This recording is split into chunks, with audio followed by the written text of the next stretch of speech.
Salutations, c'est Casqueul et on va refaire une partie en solo dans Senseiya Deck Building contre Hilda, mais cette fois-ci on va utiliser les deux extensions, à savoir Hilda, Asgard, on est obligé de toute façon pour jouer en solo, et on va rajouter évidemment Poséidon. Maintenant que c'est là, on va voir que ce sera un petit peu plus compliqué, même au niveau des règles, il y a des trucs que je trouve c'est quand même un petit peu bizarre.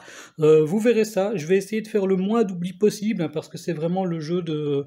c'est le jeu de l'oubli. Voilà, il y a tout un tas de petits trucs à penser, et on a quand même tendance à oublier. J'essaierai aussi de vous expliquer le genre de trucs que j'oublie, et ce qui fait que le jeu est pas si simple qu'il en a l'air. Voilà. Donc je vous retrouve tout de suite après la mise en place. Voilà, la mise en place est terminée. Pour ceux qui se demandent si ça fait un gros paquet de cartes quand on joue avec toutes les extensions, eh ben ça fait ça. Voilà, donc là elles sont slivées, donc évidemment ça a l'air tout de suite encore plus impressionnant, mais c'est quand même beaucoup. Il me reste plus qu'à placer donc les cartes qui feront partie du store, on va dire, du magasin. On n'active pas les effets d'arrivée lors de la mise en place. Et on est prêt à démarrer. Il y a déjà beaucoup d'armure là, je trouve. Alors, qu'est-ce qu'on a de nouveau? On a sorti les cartes épopées. D'ailleurs, il va falloir en sortir une.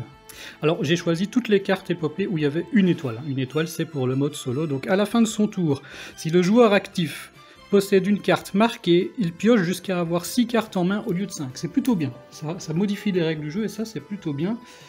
Alors, à la fin de mon tour, eh bien, c'est au moment où je pioche, au moment où je refais ma main, donc ce serait bien d'essayer d'avoir au moins une carte marquée, ça pourrait être intéressant. Marquer, c'est soit de geler, soit de blesser. On a sorti aussi les armes de la balance qui sortiront quand on arrivera à vaincre un général Marina, ainsi que les différents piliers qui correspondent aux différents océans, qui apparaîtront là aussi quand on aura vaincu un général Marina. À part ça, on a évidemment de nouvelles cartes qui ont été mises sur le côté, donc on a évidemment nos 5 armures de bronze. On a de nouvelles versions des armures, on va dire, de niveau argent, donc on a ça c'est la classique, je crois, je ne sais plus. Ouais, on a la nouvelle ici, qui est plutôt sympa d'ailleurs, et on a la transcendée. Quand on aura l'occasion de la jouer, on la jouera. Et on a bien entendu l'armure V2 qui est mise de côté, qu'on ne pourra récupérer qu'au moment où un chevalier d'or est récupéré, par moi ou par Hilda, et que j'ai mon armure de base soit sur le terrain, soit dans ma main. Voilà. Mais je ne peux pas utiliser cette armure pour récupérer le chevalier d'or, qui me permettrait de changer d'armure. Sur le terrain, c'est ici, mais pas encore activé. Enfin, vous voyez ce que je veux dire. J'ai mis mon token ici des cartes détruites, mais je vais peut-être l'écarter, je vais le mettre hors champ, c'est pas très grave. Et ça va être à Hilda de commencer, donc je vais lancer son dé. Elle nous fait un 3 de défaut, parce que j'ai même pas encore pioché mes cartes. 1, 2, 3, 4, 5, voilà. 3 de défausse, donc elle pioche la 3e carte, ça c'est pour elle, elle a déjà gagné 2 points de victoire, ça c'est acquis. Et je vais devoir me défausser au hasard d'une carte de ma main, et j'en retire une. Bon, il y avait de grandes chances que ce soit un yoga. Et c'est maintenant à moi de jouer. Alors, la partie se jouera en 8 tours, enfin je veux dire en 24, mais cette vidéo-ci se terminera à la fin du 8e tour. Ensuite, on fera une deuxième vidéo. Il y aura 3 vidéos au total, au tour 16, et on terminera au tour 24, évidemment. Alors, j'ai 4 yogas, ce qui me permettrait d'obtenir les yogas de base, donc que de la force. Il y a le petit Andromède, là, qui est pas mal parce que il a 2 de force. Et il coûte 4, donc on va jouer là-dessus. Donc je vais jouer mes 4 yogas sur Andromède, et je récupère un Andromède qui va rejoindre directement mon cimetière. Je refais ma main, donc je repioche 5 cartes. Je sais qu'il me reste 5 cartes dans le deck, puisqu'on commence avec 10. Donc je gagne un petit éclat. Voilà, j'ai pas de carte marquée, donc je suis toujours à 5. La dernière carte, elle est dégagée. On décale, on décale. Encore une armure, je vous assure que j'ai mélangé, elle a un effet de sortie, donc on s'en inquiète pas pour le moment. Encore une armure. Et on a Albior de Céphée, il était pas mal lui, il me semblait, mais plus pour Sean. Voilà. Et on passe maintenant au tour 2. Comme d'habitude, c'est Hilda qui joue, qui nous fait un 1 de soin. Donc elle récupère la carte numéro 1. Ensuite, là elle est censée défausser toutes ces cartes qui ont une valeur de soin, les cumuler, faire plus 1, et soigner toutes les cartes qu'elle aurait qui seraient éventuellement blessées ou gelées, mais là elle a rien donc elle va rien faire. Par contre, toutes les cartes du terrain vont dégager et être remplacées. Celle-ci a un effet d'arrivée qui nous dit chaque joueur détruit un de ses personnages blessés. Pour l'instant, pas de personnage blessé, donc on s'en fout. Ici, ça nous dit aucun autre chevalier ne peut être acquis tant que Kagura est présent sur le terrain. Ça, c'est déjà plus embêtant. Rien de particulier. Là non plus. Ici, ça nous dit serpent de mer ne peut être combattu que par au moins 3 personnages. Et là, rien de particulier. Ok. Bon. C'est à mon tour, j'ai mon armure en main, que je vais jouer d'ailleurs. Hein. Est-ce que je joue directement l'armure ou est-ce que j'essaye de récupérer quelque chose d'autre? Le problème c'est que Kagura m'empêche de récupérer un chevalier et que Misty, qui était quand même intéressante, est chevalier. Et je n'ai pas envie de récupérer Karagu là, juste pour ça. Après j'aurais plus les moyens de toute façon. Bon bah donc comme il n'y a pas de personnage ultra intéressant et que de toute façon je suis bloqué, je vais utiliser le pouvoir de Yoga, donc celui qui est ici, qui me dit je peux défausser une carte de ma main, n'importe laquelle, et utiliser l'effet de l'armure du cygne en ne détruisant qu'un seul Yoga de ma main. Donc je vais défausser un Yoga et je vais détruire donc un Yoga de ma main, celui-là il est fini. Ce qui me permet de mettre un Yoga en armure de bronze dans ma défausse, ainsi que l'armure qui est défaussée. Il me reste 2 Yogas, je ne peux rien faire avec ça, à part éventuellement là-bas le Phaeton qu'on disait, j'avais dit, hein, qui coûte 2, qui pourrait me servir à détruire une carte de mon jeu, mais je peux piocher 2 cartes. Ça peut être pas mal hein, quand même, je vais le prendre, voilà, donc je joue mes 2 Yogas ici et je vais le prendre. Fin de mon tour, je dois repiocher, donc c'est maintenant que je dois reformer mon deck, je mélange mes cartes. Voilà, je repioche 1, 2, 3, 4, 5 cartes. Hop, ça dégage, on décale. On a Fenrir d'Aliot. On va lui mettre une pierre, c'est juste pour pas oublier de l'enlever après. Et donc ça va accélérer un petit peu l'épopée aussi. Et ensuite, on a une armure, donc on s'en fout, pas d'effet d'arrivée. On passe maintenant au tour 3, et c'est évidemment Aïda. Et je fais un 4, et je dois geler une carte de ma main, donc elle récupère Algol, alors il a un effet vaincu. Blesser tout le monde, elle n'en tient pas compte hein, de toute façon, et je dois geler une carte de ma main. Bon, bah, on va geler un Yoga. Et c'est à moi.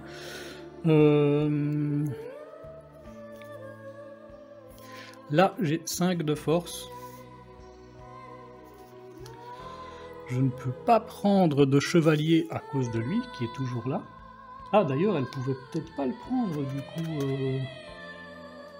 le Algol. Je vais quand même vérifier. Dans la règle, ça nous dit donc Hilda n'applique jamais les effets de jeu de ses cartes, donc détruire, blesser, geler, mise en jeu, marquer.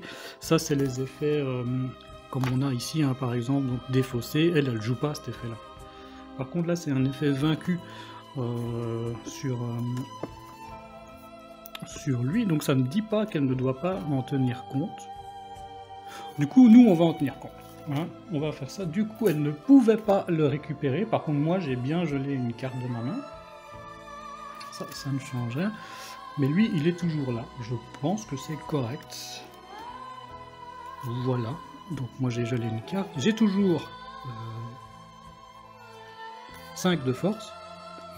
Ce qui fait que moi, je peux éventuellement récupérer Algol. Sauf que lui, donc, quand il est vaincu, il faut blesser tous les... Non, je peux toujours pas à cause de Karuga, c'est pour ça qu'elle pouvait pas le prendre. Je pense que je vais juste attendre que le Karagu dégage. Je vais rien faire maintenant, de toute façon, parce que j'ai pas envie de l'acheter, lui, il va juste pourrir mon deck. Donc je vais juste défausser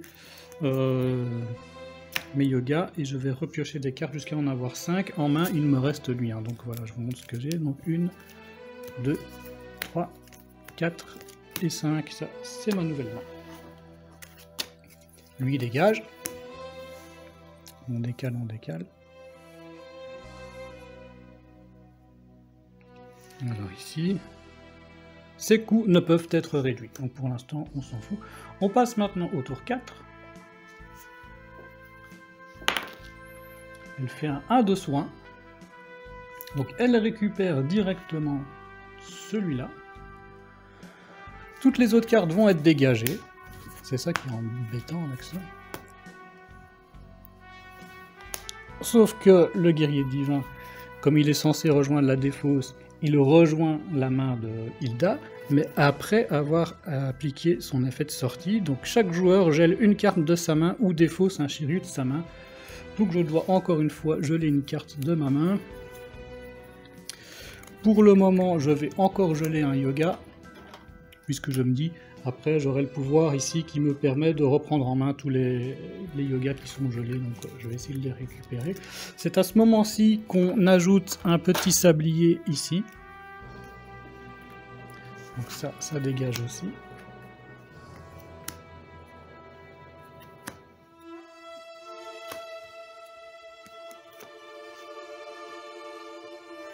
Ici, il y a un effet d'arrivée. Chaque joueur détruit un personnage de sa main. C'est magnifique. Bon, mais écoutez, je vais quand même détruire lui, tant pis. Je l'ai pris pour rien, mais je ne peux pas me débarrasser de tous mes yogas trop vite, sinon je vais être bloqué. Et on a Capella, voilà.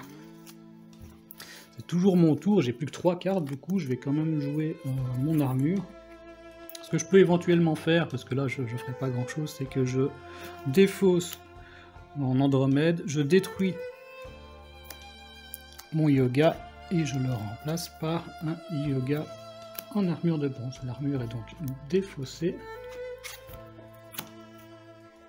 Et je repioche 5 cartes. 1, 2, 3. Je reforme un deck. 4, 5. Et donc je viens de gagner un petit éclair. Ça dégage, on décale, on décale. Début de partie, c'est jamais évident. Encore une armure avec un effet d'arrivée qui nous dit chaque joueur peut jouer une armure de sa main pour piocher une carte. Est-ce que j'ai une armure en main? Bon, il y avait peu de chance, hein, je venais de la jouer, mais enfin, c'est pas très grave. Hilda non plus. On passe maintenant au tour 5. Je tourne le dé. Un 3 de pioche. Non, 2 de pioche, pardon. Donc elle récupère la deuxième carte. Elle pioche une carte dans sa défausse. Je vous montre. Elle est censée, donc elle a un système qui fait à la fois pioche et défausse, elle pioche dans le même tas.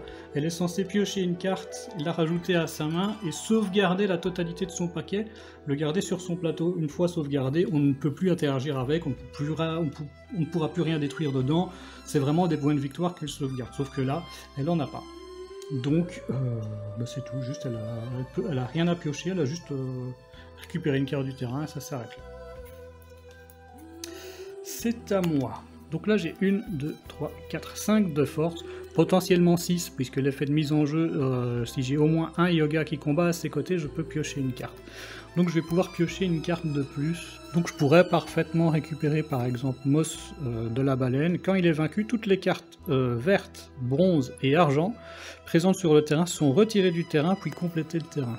Et lui il a 2 de force, il est pas si mal. Et j'ai pas de Cosmos, hein, donc c'est vraiment le seul qui serait...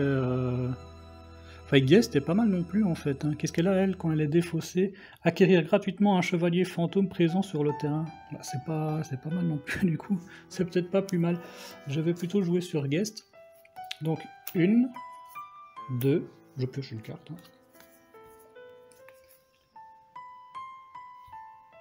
Je vais peut-être me la garder celle-là. 3, 4 et 5. Voilà, donc ça, c'est pour ma défausse. Ça, je vais garder en main. Je vais me repiocher jusqu'à avoir 5 cartes. Donc 1, 2, 3, 4.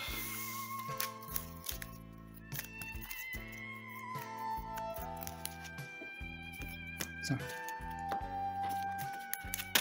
Voilà, ça c'est ma main.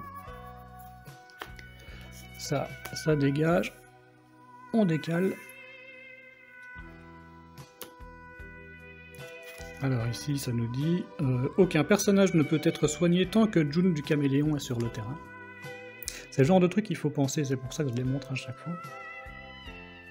Et ça, c'est un effet de sortie. Par contre, c'est pas un vrai guerrier divin, il n'a pas de saphir, donc on ne lui rajoute pas de saphir. On passe maintenant au tour 6, et c'est à Hilda, qui nous fait un 1 de force, donc elle récupère directement celui-ci. Je vous montre sa main quand même. Donc sa main maximum c'est 5 cartes, donc elle défausse cette carte-ci, elle décale toute sa main pour pouvoir mettre la 5e carte. Ensuite elle va cumuler la valeur de force de toutes les cartes qu'elle a en main, donc 1, 2 et 4, hein. Donc là on voit 2, 3 et 4. Pour récupérer des cartes du terrain pour un total de 4 en force, en maximisant les points de victoire, mais elle ne peut récupérer que June, ce qui est déjà pas si mal. Hein. Voilà, et c'est à moi de me débrouiller avec ce qui reste. Donc, bah déjà, je vais jouer mon armure. Moss, il est toujours intéressant. Est-ce que je joue l'armure ou est-ce que... Ce que je peux faire, c'est défausser mon armure pour le moment. J'utilise mes 2 éclairs. Voilà, je perds mes éclairs. Je défausse l'armure. Et je peux reprendre en main tous les yogas qui ont été gelés. Ça, c'est le pouvoir de mon plateau. Et voilà, donc cette fois-ci j'ai 1, 2, 3, 4, 5, 6, 7 de force, à même 8, puisque je vais piocher une carte, donc je vais pouvoir peut-être récupérer Saga des Gémeaux. Le problème c'est que j'ai plus d'armure en jeu, donc je vais pas pouvoir faire l'échange, mais c'est pas très grave. Donc je joue un yoga. Combien j'ai de yoga? En armure j'en ai qu'un. D'abord je dois jouer un comme ça, donc ça fait 1 de force. 2, mais je peux piocher une carte.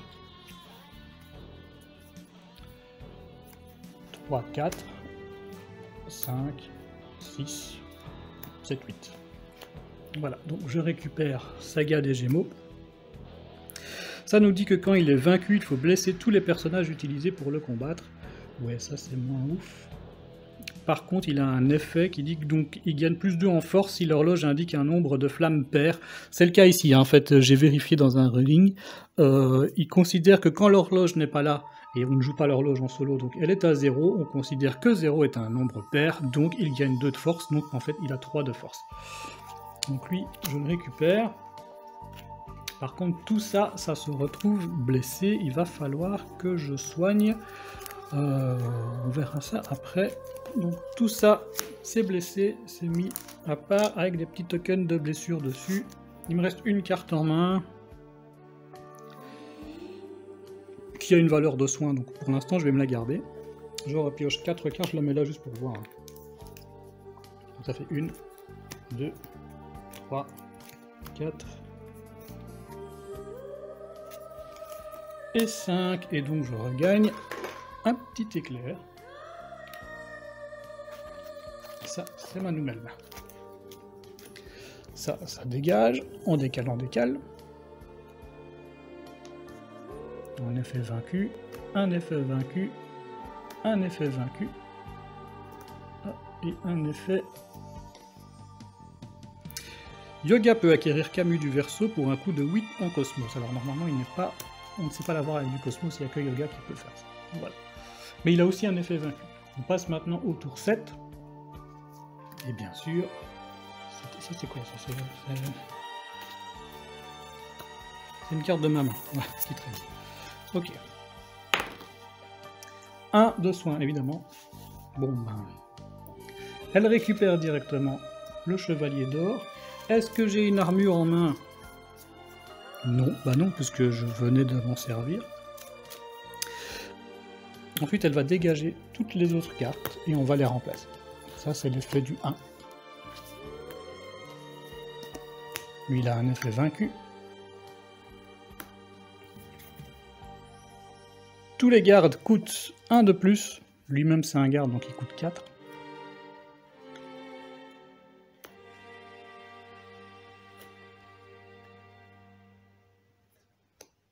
Ça peut être pas mal hein, pour yoga.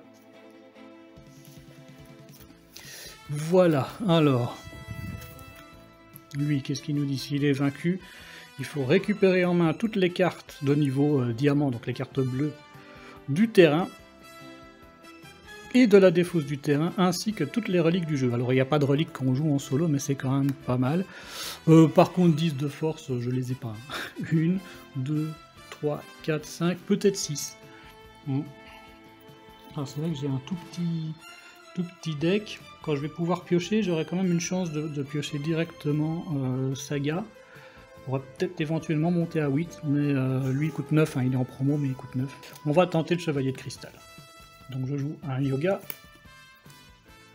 Je le mets ici pour qu'on voit. Un yoga en armure de bronze, donc je peux piocher une carte. Je mélange le peu de deck que j'ai. Il va falloir que je fasse du soin. Donc oui, je pioche. Voilà. Donc là j'ai dit que j'étais à 2 plus 3. Et ça fait 6. Voilà. Donc lui, je le récupère. Ensuite, je vais utiliser les 2 soins qui me restent pour soigner 2 cartes. Qu'est-ce que je vais récupérer? Alors soigner, ça renvoie dans la défausse, hein, donc c'est pas... Je pense que je vais évidemment récupérer une comme ça. Et...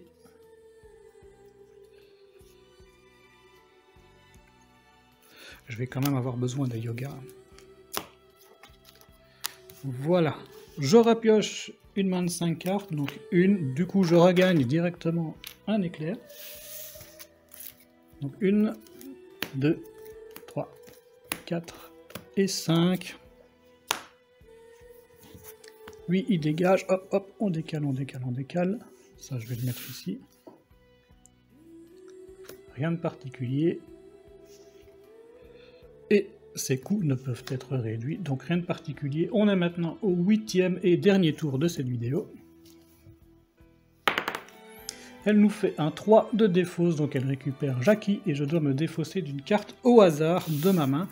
Donc je vais retourner ça, je vais remélanger, je crois que c'est bien mélangé, et je vais retirer, disons, celle-ci. C'est un yoga. Ok. Qu'est-ce qui me reste? Je vais jouer une armure. Potentiellement, donc, j'ai 1, 2, 3, on va dire 4 de force. Est-ce que je jouerais pas simplement pour mettre une armure de bronze dans mon deck? Lui, c'est pas un chevalier d'or, hein, c'est pas la peine d'attendre, c'est un général Marina, donc je pourrais de toute façon pas faire l'échange avec lui. Donc écoutez, je vais défausser l'armure, défausser le chevalier de cristal, détruire un yoga, et mettre donc un yoga dans mon deck. Et lui, je vais le garder. Je repioche, donc ça c'est ma main, jusqu'à avoir 5 cartes. 1, 2, 3, 4. Ah non, c'est vrai, mais j'oublie à chaque fois hein, ça. J'ai bien une carte qui est marquée, donc je peux en piocher une 6e. J'y pense maintenant, j'ai ces cartes-là qui sont blessées, donc considérées comme marquées. Ce qui n'est pas le cas d'Hilda. Voilà, donc j'ai 6 cartes en main, et je viens donc de gagner un nouvel éclair. Qui me permet de geler une carte de ma main pour qu'un yoga en jeu gagne soit plus 3 en force, enfin c'est pas soit, c'est les deux, 3 en force et 3 en cosmos s'il affronte un personnage, c'est quand même précis. Alors ça dégage, on décale, on décale, on décale, on décale, hop, hop. Qu'est-ce qu'on a ici? Le personnage à sa gauche coûte plus 1, donc lui coûte 1 de plus, qui fait qu'il coûte 5. En plus, il est intéressant pour moi.